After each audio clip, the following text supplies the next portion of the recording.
stoppers. We ran out, yeah. That's fine. Thank you. Support the environment. No plastic. Thank you. Thank Welcome. you. Tracy? Is it Tracy, you know? Okay.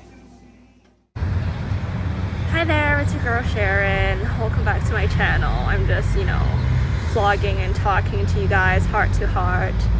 I'm currently at Trillium Hospital. For those who don't know, I work part-time at a Starbucks inside the hospital.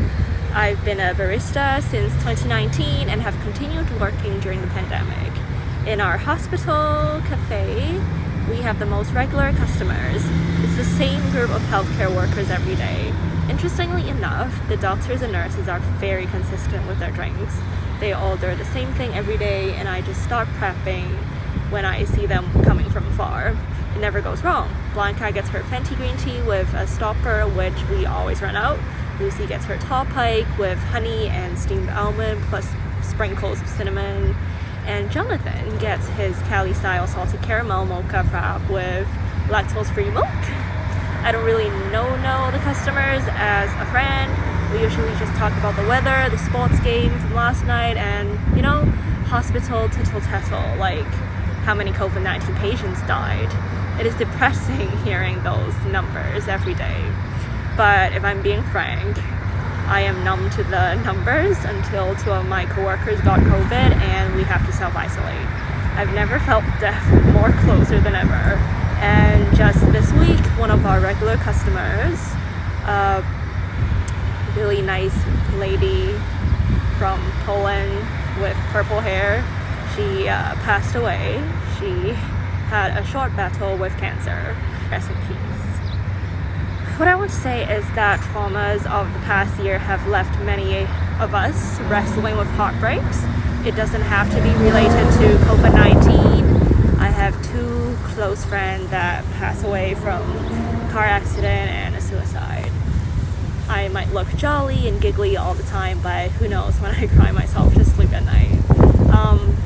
Be kind to people because you don't know what they're going through.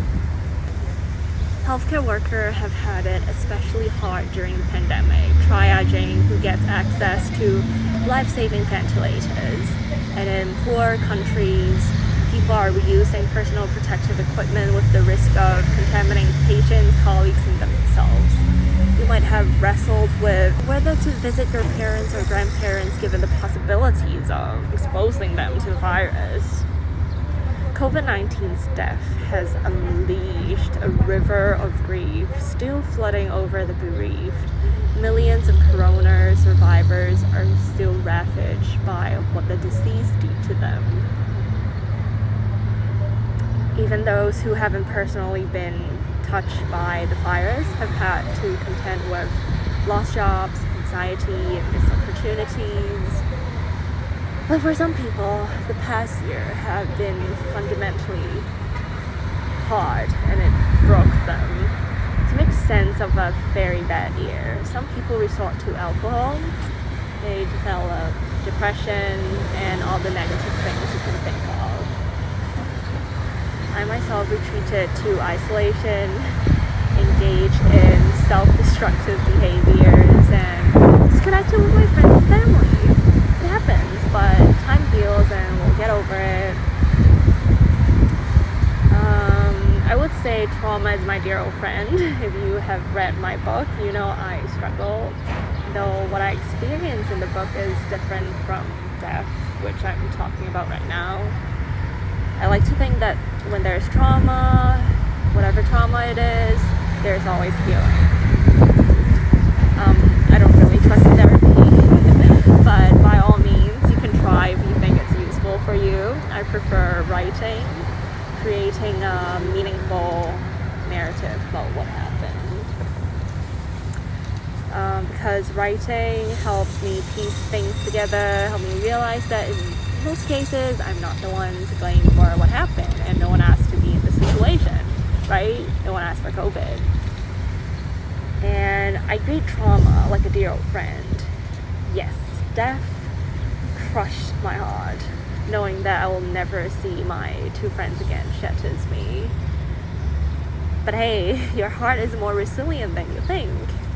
It is what keeps you alive after all, pumping blood every second. If it's wounded, it will heal. It does take time to convalesce, but if it ever breaks, it learns to beat again. So be kind. Be kind to people around you. And have a nice day. Have a merry day. Oh, I should drink my green tea latte now. It's melting. Bye. It is the double, basically sugar and cream inside the coffee. You're so welcome. I want